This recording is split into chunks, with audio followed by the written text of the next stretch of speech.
Assalamualaikum warahmatullahi wabarakatuh. Kembali lagi teman-teman di channel tempat belajar dan berbagi informasi yang bermanfaat. Kali ini kita akan belajar membahas soal-soal persiapan AKG 2020 ya. Perlu diketahui bahwa AKG ini atau asesmen kompetensi guru ini sangat penting sekali untuk diikuti apabila memang sudah memenuhi syarat-syarat untuk menerima undangan AKG ini. Baik, kita langsung saja bahas untuk soal pertama. Soal pertama, pernyataan berikut yang menjelaskan makna istilah kognitif adalah. Ini pilihannya adalah kemampuan berkomunikasi, kemampuan untuk memecahkan masalah, kemampuan berinteraksi, dan kemampuan mengintegrasikan diri. Sebelum kita menjawab ini, maka kita perlu ketahui terlebih dahulu makna kognitif, afektif, dan psikomotorik ya, agar kita bisa membedakan antara ketiganya. Kalau kita berbicara mengenai kognitif, maka dia ranahnya adalah mencakup kegiatan mental ya, seperti pengetahuan, pemahaman, penerapan, dan lain sebagainya. Sedangkan afektif ini lebih kepada sikap, minat, perasaan, kemudian emosi ya. Sedangkan untuk psikomotorik adalah berkaitan dengan keterampilan atau skill ya. Dari ketiga ini, maka yang paling mendekati adalah jawabannya adalah kemampuan untuk memecahkan masalah ya. Karena kemampuan berkomunikasi itu lebih kepada sikap, kemampuan berinteraksi juga sama, kemampuan mengintegrasikan diri juga sama. Ini yang tepat ya menurut saya adalah kemampuan untuk memecahkan masalah. Baik, kita lanjutkan untuk soal nomor 2. Perkembangan kognitif merupakan salah satu aspek yang sangat penting dalam perkembangan peserta didik. Faktor utama yang mempengaruhi perkembangan kognitif anak adalah inspirasi, budaya, imajinasi, pengasuhan, dan lingkungan. Nah, ini perkembangan kognitif artinya perkembangan untuk memahami ya. Tentu saja pilihannya adalah yang D ya.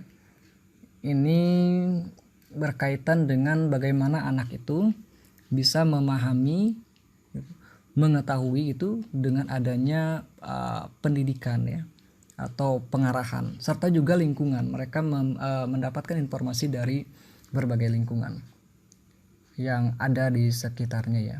Jadi jelas bahwa ini jawabannya adalah yang D ya teman-teman ya.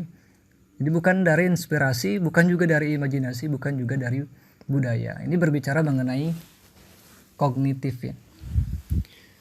Berikutnya soal nomor 3. Metode pembelajaran yang mempunyai keunggulan antara lain berpikir dan bertindak kreatif, memecahkan masalah yang dihadapi secara realistis, merangsang perkembangan kemajuan berpikir siswa. Adalah, ini ada beberapa metode ya yang dihadirkan, tetapi kalau kita lihat dari pengertiannya ini sudah pasti jawabannya adalah yang C ya, problem solving. Kita lihat dari soalnya, berpikir dan bertindak kreatif, memecahkan masalah. Lalu kemudian muncul lagi menyelesaikan masalah. Sedangkan untuk yang A, itu role playing itu adalah metode pemeranan tokoh ya, atau benda mati. Penghayatan sifatnya. Sedangkan yang B itu sifatnya siswa sebagai subjek, jadi disarankan untuk belajar mandiri begitu, mencari masalah, menemukan masalah dan sebagainya. Sedangkan yang D itu adalah metode di mana gambar sebagai media pembelajaran. Jadi yang tepat jawabannya adalah yang C ya teman-teman ya, problem solving. Baik, untuk soal nomor 4, apa yang paling tepat dilakukan guru jika seorang peserta didik tidak memberikan jawaban? Nah, ini pilihannya apakah menunjuk peserta didik lain untuk menjawab, apakah memberikan kritik meskipun salah ya jawabannya, apakah menyederhanakan isi pertanyaan, atau menjawab sendiri. Nah, ini yang paling tepat jawabannya adalah yang A ya teman-teman, karena untuk pilihan yang B ini nantinya seorang siswa akan mengalami tekanan. Yang C juga tidak akan menemukan variabel tidaknya sebuah pertanyaan, karena seorang guru dalam membuat soal itu harus menentukan apakah soal tersebut sulit atau tidak ya. Kemudian yang D itu sudah pasti bukan ya jawabannya ya. Baik, itu saja teman-teman, semoga bermanfaat. Assalamualaikum warahmatullahi wabarakatuh.